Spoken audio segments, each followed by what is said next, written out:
এই বালক, উঠে বয়, আমি বুঝছি তো তোর খুব বিপদ। হ্যাঁ বাবা, তুই বুঝলে কি করে আমার বিপদ? শোন, এই চোরকি বাবার কাছে যারা আসে তারা বিপদে পড়ে আসে। তুই খালি আমার আশীর্বাদটা গলায় পর। হ্যাঁ বাবা, আমি খুব বড় বিপদে পড়ে এই তোমার কাছে আসছি বাবা। আমি বাবা ওই যে মোবাইলে যে ঘুরাই, ওইটা খেলা খেলা বাবা। আমি একদম সর্বশান্ত বাবা, আমার কিচ্ছু নাই। বাড়ির নোটা, আদা, দাও, কলসি যা ছিল, বইয়ের শাড়ি গয়না যা ছিল সব বেচা বাবা। আমার সবকিছু শেষ, আমার বাড়ির বউটাও চলে গেছে বাবা।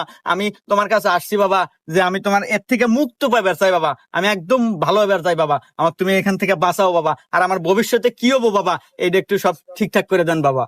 ভবিষ্যৎ ভবিষ্যৎ গড়বে এই চোরকি বাবা। চোরকি যতদিন আছে তুই শুধু